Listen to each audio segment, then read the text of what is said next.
चेतावनी, रजाग्राफी की सभी रिपोर्ट्स तथ्य, खबरों और सबूतों पर आधारित होती हैं। हर रिपोर्ट के अंदर सबूत दिया जाता है। भारतीय संविधान के साथ साथ यूट्यूब के नियमों का भी पालन किया जाता है। इसलिए रजाग्राफी के खिलाफ चलाए जाने वाले किसी भी प्रोपेगेंडा में ना फंसे। सावधान रहें, समझदार बने।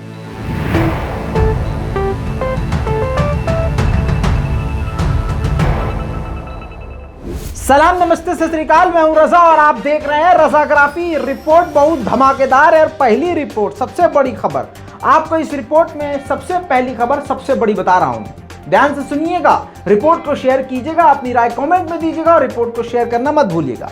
दोस्तों, आखिरकार भारत सरकार तालिबान पर नरम पड़ गई है। रुक जाइए दोस्तों, रुक जाइए, ऐसे तालिबान की जरूरत नहीं है।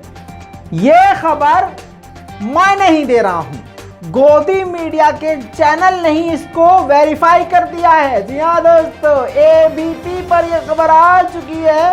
हालांकि डिटेल लंबी चौड़ी है, लेकिन मेन बात आपको मैं बताने वाला हूं। ध्यान से सुनिए।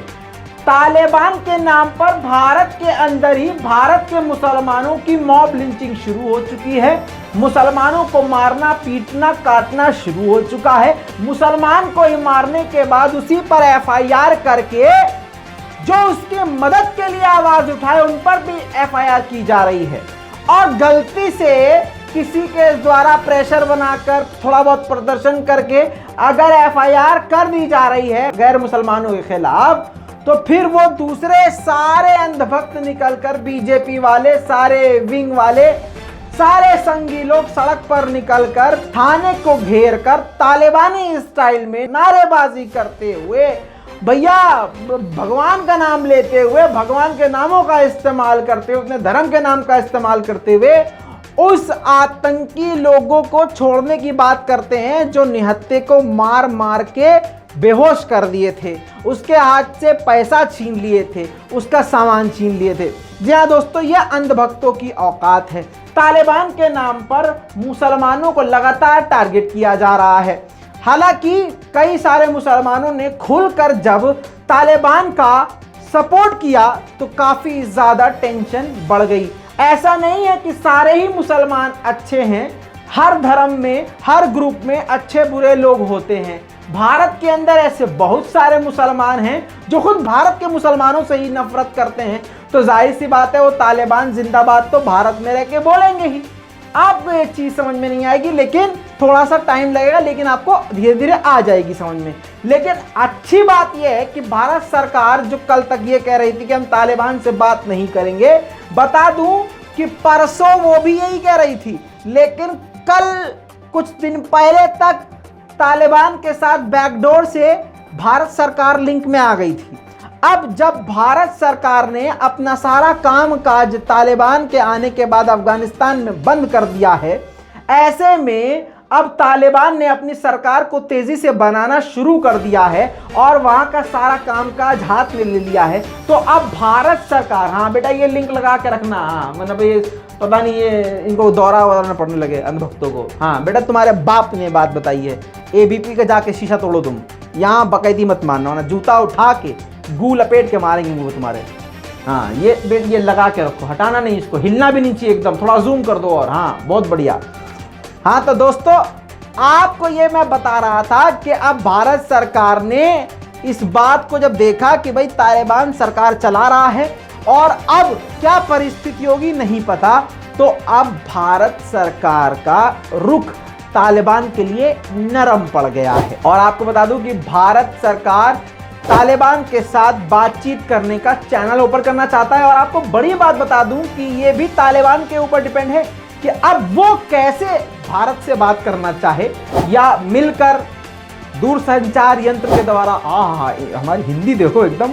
हाँ, इसके अलावा आपको बता दूं कि अब ये तालिबान डिसाइड करेगा और तालिबान की रणनीति डिसाइड करेगी कि भारत उससे बात करे या नहीं। लेकिन भारत जो इस वक्त नरम पड़ चुका है, एबीपी पे आ चुका है, पूरा आर्टिकल जाके आप पढ़ सकते हैं। दोस्तों, पहले कल की रिपोर्ट बता चुका हूं कि तालिबान अफगानिस्तान के मैटर पर हमारे भारत के माननीय नरेंद्र मोदी जी ने रूस के प्रेसिडेंट व्लादिमीर पुतिन से 45 मिनट तक बात करी थी इसी मुद्दे पर, जिस पर यह कंक्लूजन निकला था कि रूस ने तो साफ साफ कहा जी ऐसा है सर जी, हम तो काम चालू कर रहे हैं, हम अपना काम बंद नहीं कर रहे हैं, हमने अपना काम चालू रखा है और चालू रखेंगे। इस बातचीत के बाद ही भारत सरकार का रुख बदला है कि अच्छा, जब रूस हमारा मित्र है और रूस जब वहाँ पर काम चालू कर सकता है तो हमारा तो भैया पैसा लगा हुआ है वहाँ पे, तो हमें भी काम वहाँ पर चालू रखना पड़ेगा, इसमें भारत का फायदा है। तो आप भैया समझ रहे ना, हाँ क्रोनोलॉजी समझिए आप। सवाल यहाँ पर खड़ा ये होता है कि अब जब भारत सरकार खुद तालिबान से बातचीत करने के लिए राजी है, तो क्या भारत के अंदर जिन लोगों ने तालिबान को सपोर्ट करने वाली हरकत करी थी या सोशल मीडिया के जरिए तालिबान को सपोर्ट दिखाया था, तो उन लोगों पर केस किया गया, एफआईआर किया गया, तो सरकार क्या अब उन सभी लोगों को माफी देगी? क्या वो केस रद्द करेगी? बोलो नहीं करेगी, वो हम जानते हैं, क्योंकि चुनाव है। भले ही मोदी जी खुद तालिबान से बात कर ले जाके, लेकिन जिन लोगों ने तालिबान जिंदाबाद के नारे अगर लगा दिए या तालिबान को सपोर्ट कर दिया, उनको नहीं छोड़ सकती। चुनाव है, क्रोनोलॉजी समझो दोस्तों। अंद्राव एक जगह है अफगानिस्तान में, वहां पर खाना पानी तक अब तालिबान पहुंचने नहीं दे रहे हैं, ऐसा अमरुल्लाह सालेह ने आरोप लगाया है। ट्वीट करके उन्होंने बहुत सारी बातें कही हैं, लेकिन मैं आपको मेन बात बता देता हूं। उन्होंने कहा है कि बच्चे, बूढ़े और बुजुर्गों का इस्तेमाल तालिबान ढाल बना के कर रहा है। जी हां, यानी घरों में घुसने के लिए बूढ़े बुजुर्ग को आगे किया जाता है और पीछे से वो गेट खोल देते हैं तो पीछे से ये लोग अंदर घुस जाते हैं। लूटपाट जारी है और अमरुल्लाह सालेह यह कहना है कि महिलाओं का अपहरण जारी है और खाना पानी इस इलाके में नहीं भेजने दिया जा रहा है, जिससे इलाके के लोग काफ़ी परेशान हैं। दोस्तों, वहीं पर पंजशीर में तालिबान के खिलाफ एंटी तालिबानी फोर्सेस, अफगानिस्तान की फोर्सेस, इसमें आम जनता, अफगानिस्तान की फोर्सेस सभी मौजूद हैं। अब टोटल आंकड़े सामने आ गए हैं, 9000 एंटी तालिबानी इस वक्त पंजशीर में मौजूद हैं।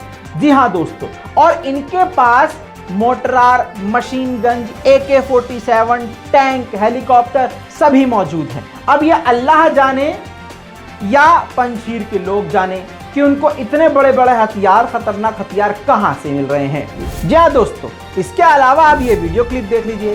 पंजशीर के लड़ाके जो हैं अपने इलाके में मार्च कर रहे हैं ताकि कोई भी तालिबानी गलती से भी, धोखे से इस इलाके में घुसपैठ करके अंदर ना आ जाए। दोस्तों, आपको एक और बड़ी खबर बता देता हूं। जो अंधभक्त ढोल पीट रहे हैं, अरे मोदी जी ने बुला लिया, मोदी जी ने बुला लिया, अफगानिस्तान से बुला लिया, अफगानिस्तान से बुला लिया, मोदी जी की जय, मोदी जी की। सुनो हुआ क्या है। भारतीय एयरफोर्स लगातार उड़ान भर रही है। कहां पर? अफगानिस्तान में। भारत की इतनी पावर है, ठीक है, इसमें कोई शक नहीं है, लेकिन मजे की बात यह है कि जब वहां से सिख को लाया गया, हिंदुओं को लाया गया, मुसलमानों को नहीं, मुसलमानों के खिलाफ तो ट्रेंड चलवा रहे थे ये संघी, और चलवा रहे हैं। जी हां, आपको बता दूं कि सीधी सीधी बात है, जब भारत के मुसलमानों का गला काटने को तैयार है ये संघी आज के दौर में, तो और मुसलमानों को कैसे आने देंगे ये संघी? इनके लिए तो और मुश्किल हो जाएगी कि अरे यार, इनकी संख्या ऑटोमेटिक बढ़ जाएगी, फिर हम जुल्म नहीं कर पाएंगे। समझ रहे हो ना? तो अब क्या है, मुसलमानों को छोड़ो, भारतीय एयरफोर्स का, इंडियन एयरफोर्स को जो दिक्कत आ रही है, उनका यह कहना है कि वहां पर हमारी फ्लाइट जा रही है, वहां पर भारतीय, सिख और हिंदू लोग मौजूद हैं, लेकिन ऐसे बहुत सारे लोग हैं जो इंडिया ही नहीं आना चाहते। जी हां दोस्तों, इंडिया नहीं आना चाहते, वो अमेरिका और कनाडा निकलना चाहते हैं, क्योंकि कनाडा और अमेरिका के जहाज भी वहां पर इंसानियत के नाते इंसानों को वहां से निकाल रही है।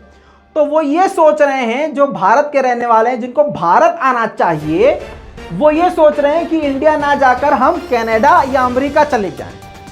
बेटा अंधभक्ता, तुम्हारी औकात ये है कि तुम भारत के मुसलमानों को कल तक पाकिस्तान जाने की बात कह रहे थे, आज अफगानिस्तान जाने का सजेशन दे रहे हो, लेकिन तुम्हारी औकात ये है कि खुद हिंदू और सिख लोग जो कुछ बचे हैं वहां पर, वो भारत आना नहीं चाहते, क्योंकि जानते हैं कि भारत में तुम जैसे कुत्ते हो जो भारत की फिजाओं को गंदा कर चुके हो, हवाओं को गंदा कर चुके हो, नफरत बांट चुके हो, कत्लेआम करने की तैयारी में रहते हो। तुम अपने सगों के नहीं हो, तुम अपने अपनों के नहीं हो, तुम भगवान के नहीं हो, तुम धर्म के नहीं हो। तुम अपने भगवान और अपने धर्म का इस्तेमाल सिर्फ पार्टी के लिए करते हो। ये कड़वा सच है।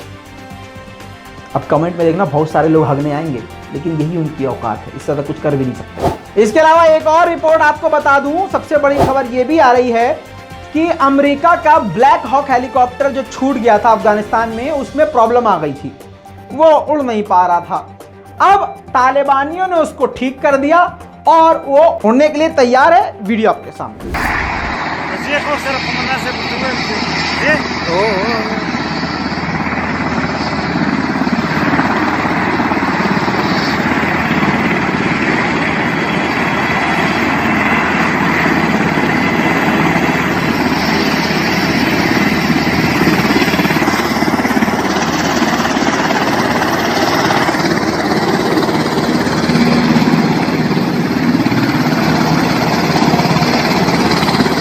अब इससे जो है अमेरिका को काफी जोर का झटका लगा है, और जोर का झटका तो लगेगा ही, क्योंकि बाइडेन ने भी कह दिया है कि 31 अगस्त से पहले तक हमें अपनी सेना को बुलाना पड़ेगा, वरना आतंकवादी घटना हो सकती है, आतंकी हमला हो सकता है।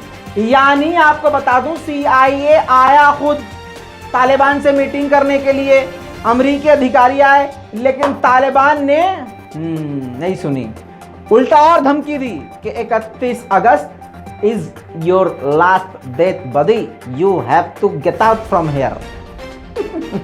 दोस्तों, इस पूरी रिपोर्ट पर आपकी क्या राय है, नीचे कमेंट जरूर कीजिएगा। लाल बटन दबा के चैनल को सब्सक्राइब कीजिए। मैं हूं रजा और आप देख रहे थे रजाग्राफी। जय हिंद।